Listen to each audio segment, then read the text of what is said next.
অনেক অনেক অপেক্ষার পরে 2024-25 শিক্ষাবর্ষের সরকারি 7 কলেজের ভর্তি পরীক্ষা নিয়ে নতুন আপডেট দেওয়া হলো। তোমরা যারা ভর্তি পরীক্ষার প্রস্তুতি নিচ্ছিলে তোমাদের জন্য সুখবর হচ্ছে ভর্তি পরীক্ষার বিষয়ে খুব তাড়াতাড়ি সিদ্ধান্ত হতে যাচ্ছে। তো এই সংক্রান্ত যে আপডেটটা দেওয়া হয়েছে সেই আপডেট তথ্যটা এই ভিডিওতে তোমাদের সাথে শেয়ার করব। চলো শুরু করা যাক। একটা নিউজ হয়েছে গতকালকে, নিউজটির শিরোনামটা এরকম: 7 করণীয় জানিয়ে ইউজিসিকে চিঠি ঢাবির। আমরা একটু বিস্তারিত অংশটা পড়ি।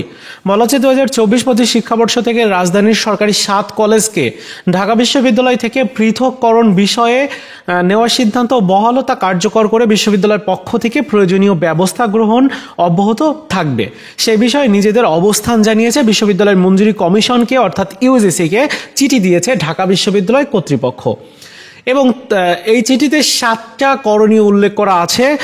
নতুন বিশ্ববিদ্যালয় না হওয়া পর্যন্ত ইউজিসির তত্ত্বাবধানে বা নজরদারিতে সমন্বিত একটি কাঠামোর অধীনে চলবে রাজধানীর 7 কলেজের শিক্ষা প্রশাসনিক কাজ।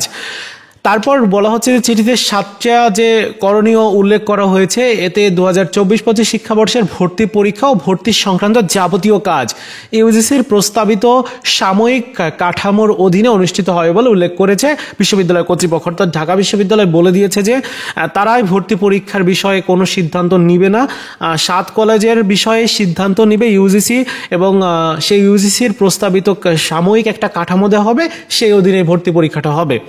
ঢাকা বিশ্ববিদ্যালয় কর্তৃপক্ষ চিঠিতে বলেছে যে 7 কলেজের আসন্ন শিক্ষাবর্ষের ভর্তি সংক্রান্ত যাবতীয় কাজ ইউজিসির প্রস্তাবিত সাময়িক কাঠামোতে অধীনে অনুষ্ঠিত হবে। এই ক্ষেত্রে ভর্তি ইচ্ছুক শিক্ষার্থীদের স্বার্থ বিবেচনায় করে ইউজিসির চাহিদা অনুযায়ী ভর্তি পরীক্ষা গ্রহণ ঢাকা বিশ্ববিদ্যালয়ের পক্ষ থেকে সার্বিক সহযোগিতা করা হবে। আর ভর্তি হওয়া শিক্ষার্থীদের রেজিস্ট্রেশন প্রস্তাবিত বিশ্ববিদ্যালয় বা সমকক্ষ প্রাতিষ্ঠানিক কাঠামোর আওতায় করা হবে এবং সেই প্রতিষ্ঠান থেকেই তারা সনদ পাবে। এক্ষেত্রে ভবিষ্যতে জটিলতা এড়াতে আগেই ভর্তি ইচ্ছুক শিক্ষার্থীদেরকে জানানো হবে। ইউজিসি সূত্রে জানা গেছে যে 7 কলেজের জন্য নতুন বিশ্ববিদ্যালয় হওয়ার আগে যে সাময়িক কাঠামোতে এসব কাজ চলবে তাতে এই কাঠামোর প্রধান হিসাবে কাজ করবে 7 কলেজের যে কোনো একজন অধ্যক্ষ। এতে ঢাকা বিশ্ববিদ্যালয়ের পরীক্ষা নিয়ন্ত্রক দপ্তর, ভর্তি দপ্তর, রেজিস্ট্রার দপ্তর ও এই হিসাবে এই দপ্তরের প্রতিনিধিত্ব থাকবে।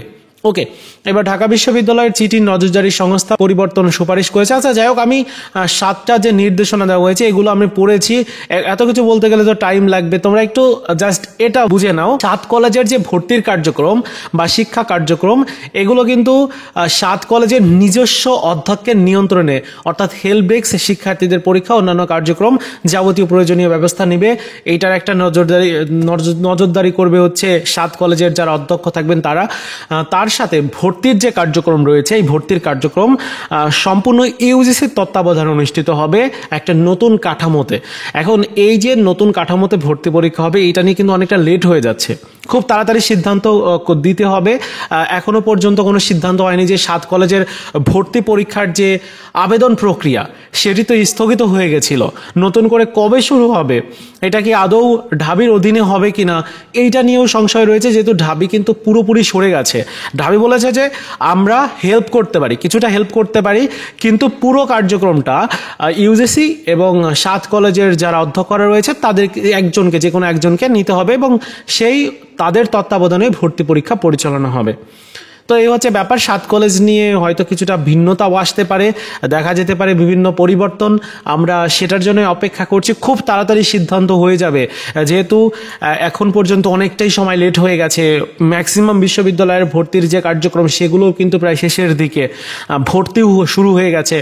সো 7 কলেজের যে ভর্তির কার্যক্রম এই চলতি মাসের মধ্যেই কিন্তু তোমাদের খুব একটা সম্ভাবনা রয়েছে যে ভর্তির যে নতুন করে সার্কুলার দেওয়া বা আবেদন পুনরায় শুরু করা এগুলোর বিষয়ে খুব তাড়াতাড়ি সিদ্ধান্ত হয়ে যাবে। এই মে মাসের প্রথম সপ্তাহের সম্ভাবনাটা বেশি, যদি সর্বোচ্চ বলা যায় তাহলে মে মাসের দ্বিতীয় সপ্তাহের মধ্যেই তোমাদের কার্যক্রমটা শুরু হয়ে যাবে।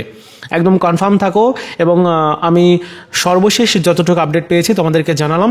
ভিডিওটি এই পর্যন্তই ছিল, দেখা হচ্ছে নতুন কোনো ভিডিওতে। ভালো থেকো সবাই, ধন্যবাদ।